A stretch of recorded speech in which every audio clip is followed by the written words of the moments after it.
Despite my lingering suspicions, my love for her remained steadfast. Strange occurrences, unprecedented in our 15 years of marriage, set off alarm bells in my mind. Her style transformed drastically when the new boss assumed control at her office. Suddenly, our domestic life took a turn for the better. She initiated intimacy, a departure from her past behavior. Nighttime texts became routine, as did late meetings after work.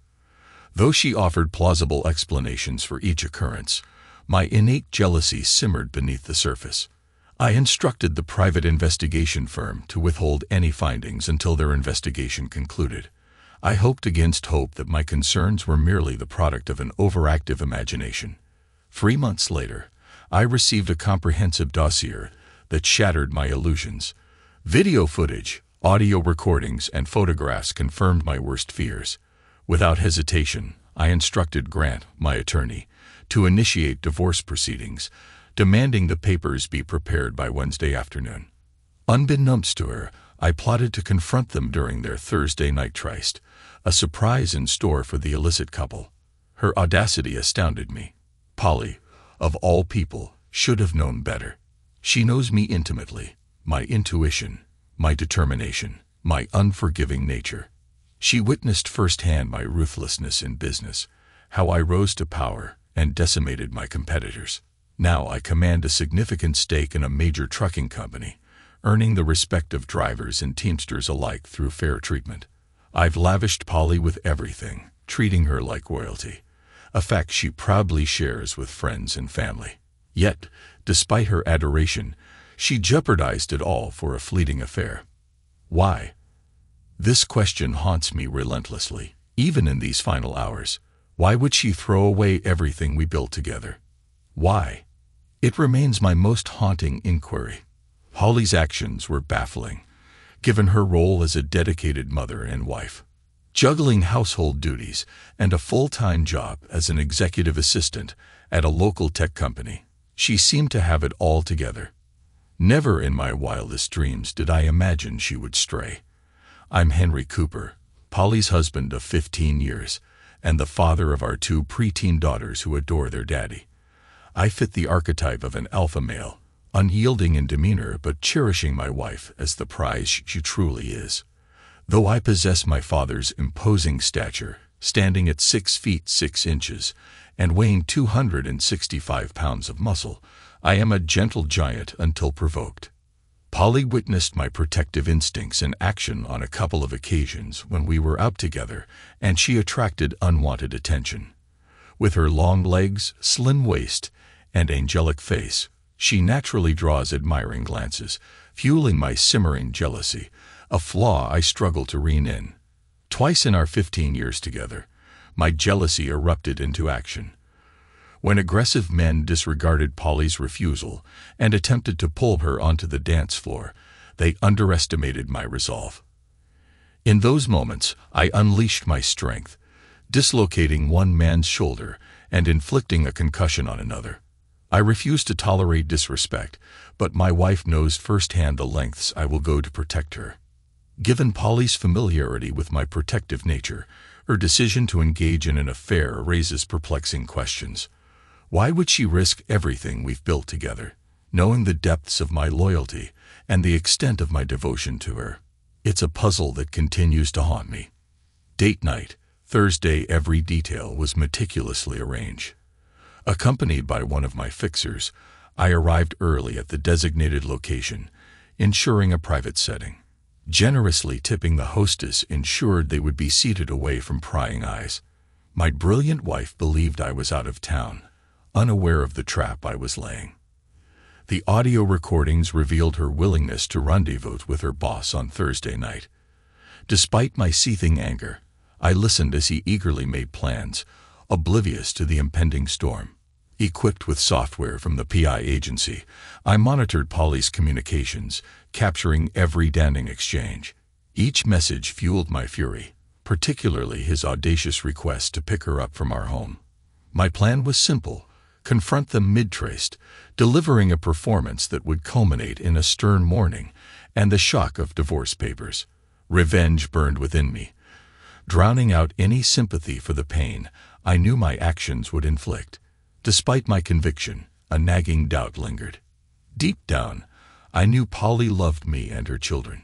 Yet the desire for retribution eclipsed any semblance of compassion. Some may argue for forgiveness, citing our years together and the triviality of a mere affair. But as an immature, jealous alpha male, I refused to let another man defy my wife and maintain his grip on her affections. Though my love for her remained, the betrayal irreparably tainted our connection. With eyes and backup strategically positioned, I awaited the signal indicating the opportune moment. Thursday night arrived, and upon receiving confirmation that the couple had been seated and served, I prepared to confront them. Exiting my car, I entered the restaurant, exchanging pleasantries with the hostess before mustering the composure to execute my plan. As I surveyed the scene, my heart constricted at the sight of the couple. A pang of betrayal mingled with resentment as I beheld my wife, resplendent in a cocktail dress that accentuated her flawless figure, a sight she never bestowed upon me. The inexplicable act fueled my simmering fury, intensifying my determination to unravel the truth. Steeling myself, I approached from the side, their obliviousness fueling my resolve. Polly and her companion remained engrossed in each other, their intimacy a stark contrast to the impending confrontation. With calculated precision, I positioned myself at their table, unnoticed until I pulled a chair from a nearby table, eliciting a reaction that ranged from shock to guilt upon Polly's face. Addressing her with forced joviality, I feigned ignorance of the situation. Polly's attempt to maintain composure, coupled with her introduction of me to her unsuspecting date, only fueled my disdain. The facade of normalcy shattered as the confrontation commenced. She was a master of deception. I had to give her that. Smooth and quick on her feet, she effortlessly veiled her deceit. As my ordered drink arrived, I brushed off Polly's fabrications and raised my glass in a calculated toast. "Let's raise our glasses," I declared with a congenial smile, diverting attention from her attempted subterfuge. "Here's to an intriguing evening and a new chapter." Turning to her boss, Jasper, I engaged him in conversation, feigning ignorance of Polly's transgressions. "Jasper, do you know the secret to Polly and my 15 years of blissful marriage? It's built on a foundation of honesty and trust." "Are you married, Jasper?" I queried, already armed with knowledge gleaned from the report. "Yes, happily married for 20 years with 4 wonderful children," Jasper replied, echoing my sentiments on the importance of trust and honesty in marriage. "Marvelous to hear, Jasper," I remarked, turning the spotlight back to Polly. "And Polly, would you say you share the same sentiments?" "Yes, darling. Trust and honesty are paramount in our relationship," Polly affirmed confidently, her demeanor betraying no hint of guilt or apprehension. "You see, Jasper, our marriage thrives on mutual trust," I continued, watching their discomfort with a calculated sip from my glass. "As long as Polly remains faithful, she knows she has my unwavering love and support." With each carefully chosen word, I tightened the noose of my game, intent on unraveling their fix-it. "So, how long have you two been dating?" I inquired nonchalantly, a grin plastered across my face. Polly's irritation flared as she attempted to regain control, her tone indignant. "Honey, this is strictly a business meeting," she retorted, casting me a reproachful glance. "Please refrain from embarrassing me in front of my boss with your baseless jealousy. You know me better than that." Seizing the opportunity, her date chimed in, eager to assert his innocence. "Indeed, Henry, this is purely business," he interjected, adopting a conciliatory tone. "I needed to discuss some upcoming changes with Polly. I apologize if there's been any misunderstanding, but rest assured, my intentions are purely professional." Feigning contrition, I offered a sheepish apology. "I'm sorry for any misunderstanding," I muttered, adopting a chastened demeanor. "So this is just a business dinner, then? No romantic entanglements?" "That's correct, Henry," Polly affirmed with forced conviction. Just business meetings, nothing more.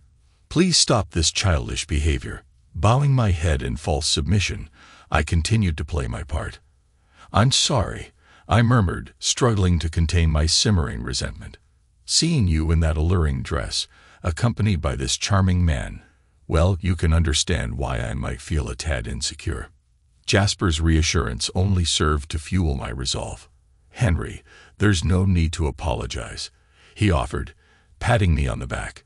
"If my wife were in your shoes, I'd likely feel the same." As tension dissipated, I signaled to the man observing from the bar. With a thick folder in hand, he approached the table, delivering the damning evidence. As I laid out the incriminating photos, I turned to Polly, my voice heavy with sorrow. "Polly, I love you with all my heart," I whispered, my words laced with pain, "but you shattered our marriage with your betrayal. I'll never forget the things I saw and heard. Thank you for destroying everything we had." Polly's gasp echoed through the tense silence as her hands flew to cover her mouth. Jasper, visibly enraged, demanded to know the source of the incriminating photos, but I silenced him with a curt command. As I laid out the damning evidence, I took a moment to scrutinize each photo, punctuating the air with pointed remarks. Polly's tears flowed freely now, her pleas for mercy falling on deaf ears as I endeavored to keep our confrontation discreet, mindful of the prying eyes of neighboring tables. Realizing the gravity of her predicament, Polly grasped for a lifeline. "I'm sorry, baby," she implored, desperation tainting her voice. "Let's leave and talk about this. It's not what it seems, I promise." I regarded her with a sardonic smirk, deliberately drawing out my response. "Not what it seems," I echoed slowly, my tone laced with disbelief. "Are you truly prepared to continue this charade? Know this, both of you. I possess hours of incontrovertible evidence, videos, audio recordings, texts, emails, and more. And Polly, after witnessing those videos, I never imagined you capable of such deceit. You hid that side of yourself well, but rest assured, I understand everything now." Gesturing to my associate, I directed him to explain our purpose. With a solemn nod, I presented Polly with the divorce papers, my voice heavy with finality. "Polly, our marriage is over," I declared, my words a cold indictment. "You and your lover have irreparably damaged my love for you. Tonight you'll sign these papers, witnessed by our notary friend at the bar. Refuse, and I'll expose every sordid detail to your parents, friends, and worst of all, our children. I've been fair in this divorce, but our daughters will live with me. They deserve better than a cheater for a mother." "Jasper, my friend," I began, my voice cool and determined, "I suggest you persuade your girlfriend here to sign these papers before I leave. Otherwise, I'll be delivering copies of all the evidence to your wife and your executive team at work. Once I'm done, you'll be out of a job, and Regina will ensure you're ruined financially for a very long time. I'd rather not go down that road, so convince her to sign the divorce papers, and then my soon-to-be ex-wife is all yours. I want nothing to do with that cheating moment ever again." The weight of my words hung heavy in the air, slicing through Polly's defenses. The prospect of losing custody of her daughters added another layer of desperation to her tear-streaked face, while her boyfriend's panic was palpable. Polly's pleas for forgiveness echoed with familiar desperation, empty promises to make amends, explanations, and declarations of love. But I remained unmoved, steeling myself against her emotional onslaught. Dismissing her entreaties, I rose from my seat with finality. "I'll be heading to the men's room," I announced firmly. "When I return, those papers had better be signed. If not, prepare yourselves for a level of hell you can't even imagine." Left alone with her lover, Polly's sobs intensified, her desperation mounting as she grasped for a lifeline. Jasper, sensing the gravity of the situation, acted swiftly. "Polly, just sign them," he urged urgently. "But ask him to hold on to them for a week. Use that time to convince him you love him, that you'll do anything to salvage your marriage. Promise therapy, whatever it takes, but make him wait a week. It's the only chance we have. I don't want a divorce, Polly cried, her voice choked with emotion. Trust me, if you can get him to wait, I'm sure you can save your marriage. Think about the children. You don't want to lose the girls, do you? I implored, knowing the gravity of the situation. Her tears flowed anew, and after a few agonizing minutes, I returned to the table.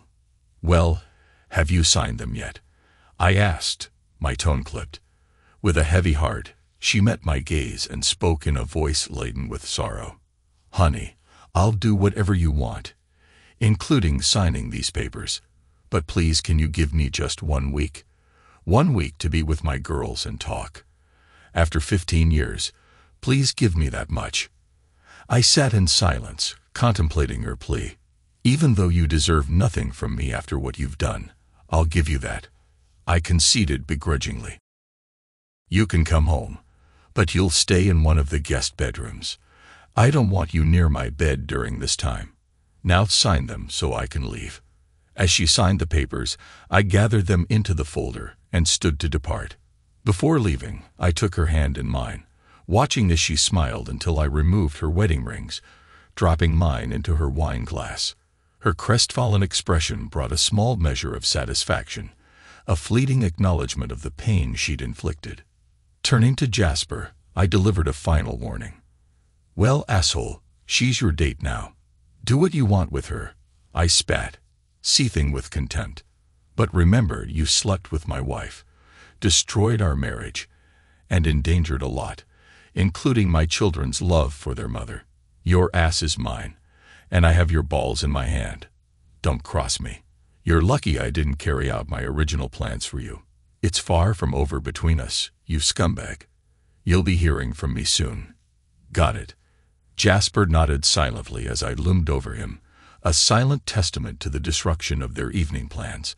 As I made to depart, Polly seized my arm, her voice pleading. Henry, can I please come home with you? I just want to be with you. Please. I recoiled from her touch as if scorched by fire, my disgust palpable.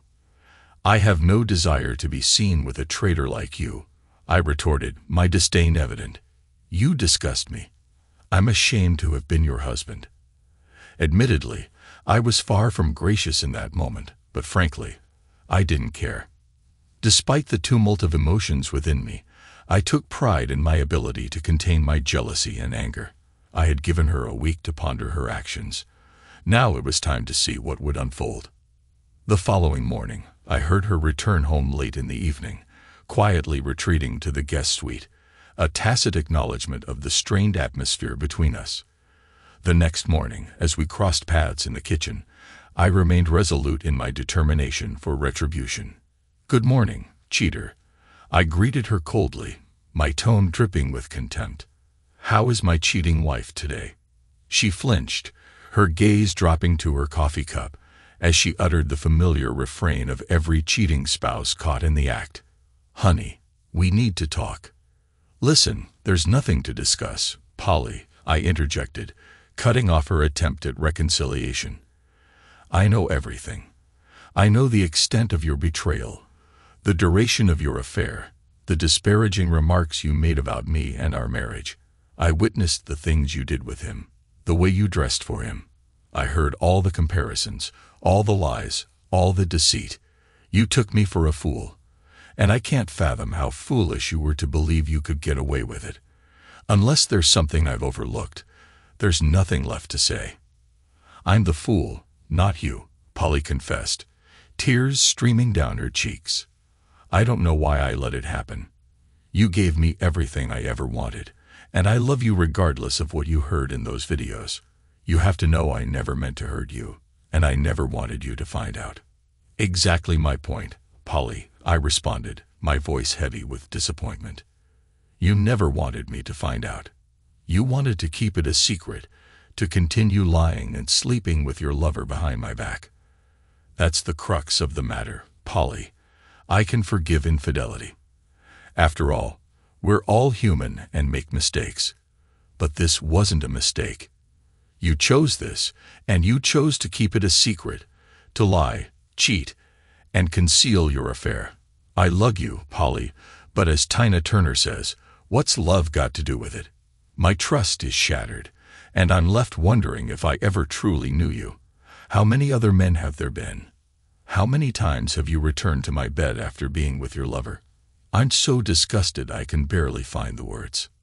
Sobbing now, Polly realized the depth of my pain and the gravity of her actions. There were no more excuses or justifications, only an admission of guilt.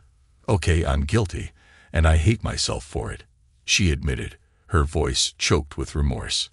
There was never anyone else, and no matter what I say, I know you won't be able to forgive me for what I've done. But I don't want a divorce.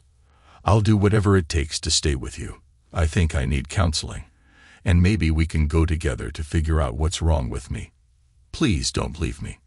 I paused for a moment, considering her plea. Polly, you can go to counseling. Do whatever you need to do, and I'll support you. I replied finally. But I can't live with a woman who could discard me so callously. Your actions and the words you said revealed your true feelings, and I can't see a way forward with someone who feels that way about me. I know there are other women out there who would cherish the chance to be with me. You had your opportunity, and you chose to throw it away. Enjoy your week here with the girls. Try to explain why you're leaving. I won't speak ill of you, but it's important that you tell them you're leaving and why, I stated firmly. In the divorce agreement, I granted you full access to our daughters at all times, but they will be living with me. However, if you continue to engage in promiscuous behavior and set a negative example for our daughters, I will have to reconsider the terms of your visitations. I'll treat you better than you deserve and help you maintain your relationship with our daughters, but I have 2 questions for you to consider before you answer. Firstly, why? Why did you risk everything for this? And secondly, was it worth it? The following Monday, I contacted Jasper and arranged to meet him for lunch on Wednesday. After convincing him of the importance of our meeting, I expressed my profound disappointment in how he had contributed to the destruction of my marriage and hinted at the potential consequences. Over lunch, I outlined the repercussions of his actions and detailed my expectations for restitution. You're going to pay for Polly's rent and car payments for the next 3 years, I declared firmly. Consider it your punishment. You're getting off easy, Jasper. Despite everything, I still care for my cheating wife and want her to be taken care of. Since you played a role in this, you'll comply with my demands. This arrangement will help Polly get back on her feet after I kick her out. If you fail to follow through, I'll ensure you lose your job and that Regina learns about your infidelity. Consider it a lifeline, Jasper. This is the consequence of seducing a married woman. People like you need to understand that actions have repercussions. Why not pursue single women instead of tearing apart families? That was a cowardly move, Jasper. Epilogue. Despite my anger and hurt, I made sure to treat Polly with decency, allowing her to visit the children and maintaining a cordial relationship. However, she never managed to regain my respect or trust. Jasper faithfully made his payments every month, knowing the consequences if he failed to comply. Polly struggled to provide satisfactory answers to my questions. While she expressed remorse for her actions and admitted they weren't worth it, she couldn't explain the underlying motivation. Now living alone, without a boyfriend and the love she once had, she faced the consequences of her choices. I could have inflicted more pain upon her, but the loss of her family and my love was punishment enough. Despite undergoing counseling, Polly couldn't offer a satisfactory explanation for her actions. Her best attempt was, "I don't know why, it just happened.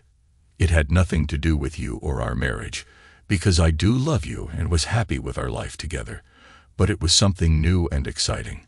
I screwed up. Unable to contain my frustration, I confronted her. "If you were truly happy, why did you dress up and wear provocative clothing for him? Why engage in behaviors with him that you never did with me? It just happened isn't a sufficient answer. You repeatedly chose to pursue this affair and dress to entice him each time. Yet you claim to love me. Perhaps one day you'll have the courage to provide a genuine explanation. I believe you owe us that much." For those of us who have been cheated on, this remains an unsolvable riddle. Thanks to the actions of these two cheating couples, I'm uncertain if I can ever fully trust or commit myself to another woman again. It's a sad reality, but one that I must come to terms with. Thanks to everyone who took the time to listen to today's stories. If you enjoyed it, please consider liking and subscribing if you haven't already. Feel free to share your thoughts on the events in the comments below. Take care.